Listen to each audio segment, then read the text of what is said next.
Shalom. Yeah, I'm back again in a few hours after resting on this Sabbath day. Happy New Year to the family. I just wanted to continue my uh, delve, my discovery within what Genesis 15 is actually saying. Some people say that the fourth generation mentioned in Genesis 15 is talking about four generations of men and children. No, it's talking about 400 years, the same 400 years in 13.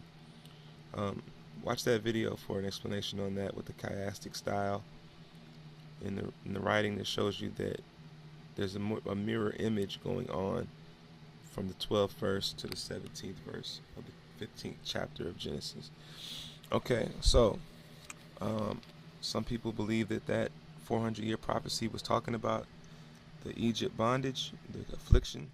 However, when we go to Genesis 14 and 28, we read that Jacob lived in the land of Egypt 17 years. So if you subtract 17 from 30, and I'm doing that because the whole time that Israel was in Egypt was 430 years, but the prophecy says there's going to be 400 years of affliction. So the first 30 years you would say was bondage free or affliction free. So 17 of those years Jacob lived. So we have 13 years left, 30 minus 17. Then you go to Genesis 50 though, 23rd verse. It says, and Joseph saw Ephraim's children to the third generation. And there still isn't any affliction, bondage, none of that. So 17 years of Jacob living in Egypt with no affliction. And Joseph saw 3 generations of Ephraim's children. So that's really 4 generations after Joseph, because Joseph, Ephraim, and the children of his to the third generation, that's 4 generations right there. So, man, that just further goes to show you that those 4 generations in Genesis 15, 13 is not talking about 4 generations, it's talking about 400 years. And on top of all that, when you get into Exodus 1 and 8, it says, now there arose up a new king over Egypt, which knew not Joseph. So we're talking about the 17 years of Jacob living in Egypt, the 4 generations after Joseph, and the time it took for the kings of Egypt to not even know who Joseph was. That strongly suggests that this was not a native Egyptian who became the Pharaoh at this point. Sounds like the Hyksos to me.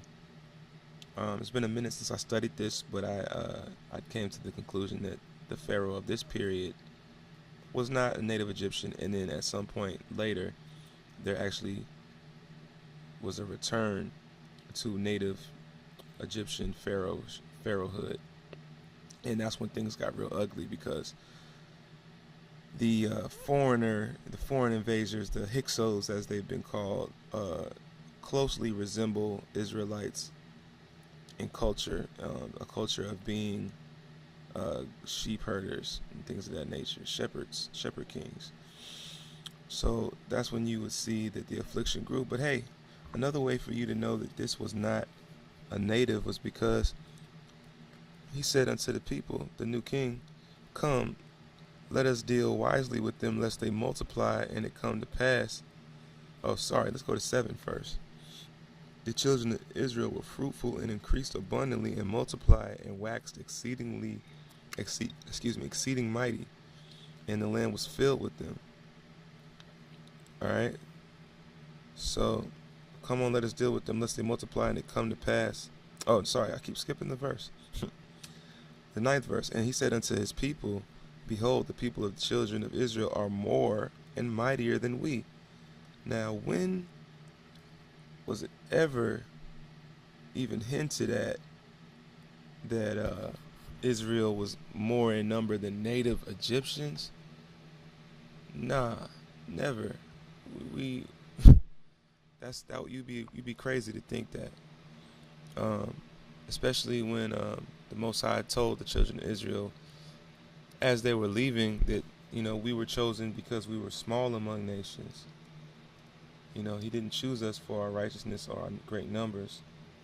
He chose us because we're small among nations. And I mean, there's a lot of other things that you can read in this period that would, so you would know that this is not talking about us being greater than any native Egyptian population. All right, so 400 years is going on right now, and we almost at the end of it. Praise Yah.